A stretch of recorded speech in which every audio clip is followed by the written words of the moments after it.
بسم اللہ الرحمن الرحیم ورتل القرآن ترتیلا أنت تجویدا. ورحمۃ اللہ وبرکاتہ. اعوذ باللہ من الشیطان الرجیم. بسم اللہ الرحمن الرحیم. ورتل القرآن ترتیلا او تجویدا الی آخر. صدق اللہ العظیم. پیارے ناظرین اور عاجز بچوں، آج جو میں قاعدہ لے کر کے آیا ہوں وہ ہے سکتہ. سکتہ کسے کہتے ہیں، یا قرآن کریم پڑھتے تو ہمیں کہاں ٹھہرنا چاہیے، کہاں نہیں ٹھہرنا چاہیے، کہاں رکنا چاہیے، کہاں نہیں رکنا چاہیے. بعض جگہ رکنے کی وجہ سے یا غلط جگہ رکنے کی وجہ سے معنی میں تبدیلی آ جاتی ہے، تو اس کا جاننا اور سمجھنا بہت ضروری ہے. لہذا میں آپ کو بتاؤں گا کہ قرآن کریم پڑھنے کے وقت کہاں ہمیں ٹھہرنا چاہیے، اور ٹھہرنے کی علامتیں قرآن کریم کے اندر لکھی ہوئی ہے. وہ علامتیں کیا ہے، کون سی علامتوں پہ ٹھہرنا ہے اور کون سی علامتوں پہ نہیں ٹھہرنا ہے، وہ سمجھنے کی ضرورت ہے. پہلے آئیے ہم سمجھتے ہیں سکتہ. سکتہ کہتے ہیں، جب بھی قرآن کریم میں پڑھیں گے تو آیتوں کے بیچ میں اس طرح کا چھوٹا سا لفظ سکتہ لکھا رہتا ہے. سکتہ کہتے ہیں کسے؟ سکتہ کے معنی آتے ہیں سانس نہ ٹوٹے گی پر آواز رک جائے گی. آواز کو ہولڈ کریں گے، آواز روک دیں گے پر سانس نہیں ٹوٹنی چاہیے. سانس نہیں ٹوٹنی چاہیے. جیسے مثال کے طور پہ مجھے اسے پڑھنا ہے، کلا بل رانا، کلا بل رانا علی قلوبہم. اب سانس لینا نہیں ہے ہمیں، آواز کو ہولڈ کریں گے کچھ دیر کے لیے، آواز روک دیں گے پر سانس توڑیں گے نہیں. تو سکتہ اسے کہتے ہیں کہ سانس نہ ٹوٹے، آواز رک جائے.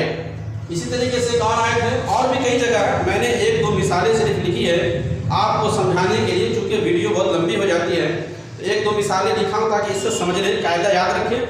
اس طرح ایک آیت اور ہے، وَقِيلَ مَنْ رَاقٍ، وَقِيلَ مَنْ رَاقٍ. سانس نہیں توڑیں گے، آواز کو روک دیں گے. یہ اسے کہتے ہیں سکتہ. جہاں میں قرآن کریم میں اس طریقے کا آئے گا تو ایسے پڑھنا. سکتہ کا مطلب سمجھ گئے آپ، آواز رکے گی پر سانس نہیں توڑنا. ایک چیز.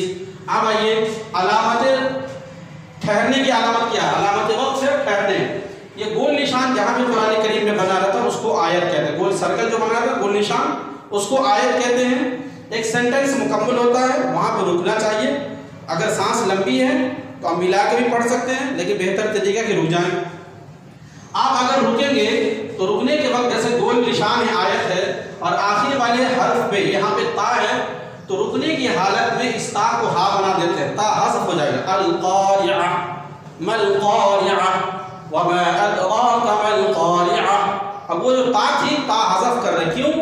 آخری والے حرف کو ہم ساکن کریں گے، تا حذف ہو جائے گا. اگر ملا کے ادروائز ہمیں پڑھنا ہے تو ہم پڑھیں گے القارعہ ما القارعہ. ٹھیک ہے، ملا کے پڑھیں گے تو تا کو ظاہر کریں گے، اور اگر رک رک کے پڑھیں گے تو تا کو حذف کر کے اس کو ہا بنا دیں گے. بات سمجھ گئے؟ جہاں بھی ہو القارعہ ما القارعہ وہاں پہ کر دیں گے. اس کا ہوا یہ آیت جسے کہتے ہیں گول نشان. ٹھیک ہے، ٹھہریں گے تو ایک چیز. اگر ادروائز گول نشان نہ ہو، آخر میں کوئی بھی حرف ہو تو رکنے کی حالت میں اس آخری حرف کو جزم دیتے ہیں. اگر زبر جیسے الحمدللہ رب العالمین، مین پڑھتے ہیں، نون پہ زبر ہے، لیکن رکنے کی حالت میں آخری والے حرف کو جزم دیتے ہیں. قاعدہ یاد رکھیے کہ کہیں پہ اگر ٹھہریں گے تو زبر زیر پیش ہو، یا دو زیر یا دو پیش کی تنوین ہو، تو آخری والے حرف کو جزم دیتے ہیں. اگر دو زبر کی تنوین ہے اس کا قاعدہ ابھی آگے میں لکھا ہوں وہ بتاؤں گا. ٹھیک ہے، تو یہ گول نشان یہاں ٹھہریں گے، ہر جگہ ٹھہرنے کی وہی قاعدہ رہے گا. آگے یہ میم، اس طرح کا یہ میم اگر بنا رہے گا، میم بننے کے بعد بھی آیتوں کے بیچ میں یہ میم لکھا رہتا ہے. اس کے بریکٹ میں دیکھیں گے سائڈ میں قرآن کریم میں لکھا رہتا ہے وقف لازم. لازم کے معنی آتے ہیں کمپلسری، ہر حال میں وہاں پہ رکنا چاہیے. ٹھیک ہے، اور اگر رکیں گے تو آخری والے حرف کو جزم دیں گے. اگر زبر ہے، زیر ہے، پیش ہے تو وہاں پہ آخری والے حرف کو ہم جزم دیں گے، ساکن ٹھہر جائیں گے. ٹھیک ہے، اس کو کہتے ہیں وقف لازم. آگے قرآن کریم میں کہیں کہیں تا لکھا رہتا ہے، یہ تا کہتے ہیں وقف مطلق. یہاں پہ ٹھہرنا چاہیے، ادروائز آپ نہیں ٹھہرتے، ملا کے پڑھنا. سانس لمبی ہے تو آپ پڑھ سکتے ہیں، لیکن بہتر طریقہ ہے کہ استاپٹ یہ ٹھہران اسٹیشن ہے، یہاں جہاں قرآن پڑھنے میں ہمیں ٹھہرنا چاہیے۔ آگے جیم ہے، جیم بھی بنا جاتا ہے، جیم پہ لکھا ٹھہرنا بہتر ہے، نہ ٹھہرے تو بھی جائز ہے، ٹھیک ہے، ٹھہر جائے تو بہتر ہے، اگر نہیں ٹھہرتے ہیں تو بھی درست ہے، ملا کے پڑھ سکتے ہیں۔ جیم پہ لام ہے، جہاں بھی آئے تو بیچ میں لام، لام کے معنی نو نہیں، تو وہاں پہ نہیں ٹھہرنا چاہیے۔ اسی طریقے سے زا بنا ہوا ہے، زا ہے، زا ٹھہرنا یہاں پہ بہتر ہے، نہیں اگر ٹھہرے سانس لمبی ہے تو ملا کے پڑھ سکتے، تو کمپلسری نہیں، لیکن یاد رکھیں معنی مطلب اگر جانتے ہیں تو ملا کے پڑھنا، یا تجوید کے قاعدے سے واقف ہے تو ملا کے پڑھنا زیادہ بہتر ہوتا ہے، ادروائز کہیں کبھی کبھی میننگ میں تبدیلیاں آ جاتی ہیں یا کبھی کبھی غلطیاں انسان سے ہو جاتی ہیں، اس لیے ملا کے پڑھنا چاہیے۔ سل لکھا یہاں پہ سات لام، یہاں ملا کر پڑھنا چاہیے، رکنا نہیں چاہیے، ٹھہرنا نہیں چاہیے، علامت وقف کا قاعدہ میں آپ کو بتا رہا ہوں۔ اب آخر میں ہم آ رہے ہیں دو زبر، میں نے بتایا کہ دو زبر، اگر دو زبر ہو آخر والے حرف پہ، اگر وہاں پہ ہمیں ٹھہرنا ہے تو ایک الف دیتے ہیں، خبیرہ، رحیمہ، بصیرہ، کریمہ، تو جو آخر میں دو زبر ہو رکنے کی حالت میں ایک الف پڑھا جائے گا، اگر ایسے پڑھیں گے ملا کے تو خبیرن پڑھیں گے، بصیرن پڑھیں گے، رحیمن پڑھیں گے، لیکن جب آپ ہولڈ کرتے ہیں، ہم رکتے ہیں، وقف کرتے ہیں، تو وقف کی حالت میں اس دو زبر کو ایک الف سے بدل کے پڑھتے ہیں، خبیرہ، بصیرہ، رحیمہ، صرف دو زبر، اور ادروائز اگر دو زیر ہے یا دو پیش ہے تو آخر والے حرف کو ہم ساکن کر کے پڑھیں گے۔ یہ تو قاعدہ ہو گیا، اتنا آپ کو میں نے سمجھا دیا۔ دوسرا قاعدہ یاد رکھیے کہ جب قرآن کریم پڑھتے ہیں، ان علامتوں جو ٹھہرنے کی جو علامتیں بتائی گئی ہیں، ٹھہرنے کی علامتیں نہ ہوں، اور اگر سانس بیچ میں ٹوٹ جائے تو کیا کرنا چاہیے؟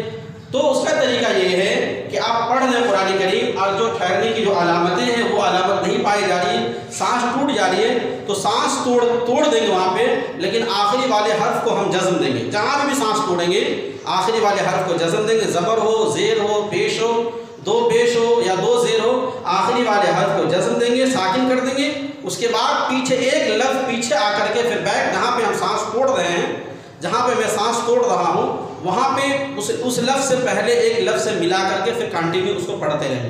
تو یہ طریقہ ہے کہ ادروائز سانس لمبی ہے، بیچ میں سانس ٹوٹ جا رہی ہے، تو ایک لفظ پیچھے سے بیک کر کے پڑھیں گے تاکہ معنی میں کہیں بھی تبدیلی یا چینجنگ ہے۔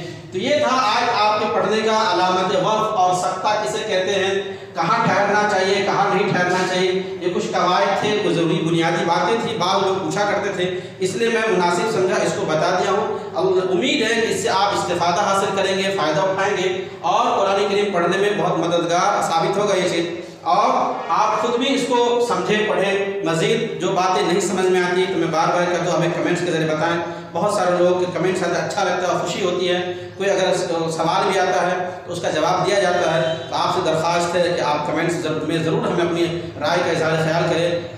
اللہ تعالیٰ سے دعا کہ اللہ تعالیٰ ہم سب کو قرآن کریم صحیح پڑھنے کی توفیق عطا فرمائیں۔ السلام علیکم ورحمۃ اللہ وبرکاتہ۔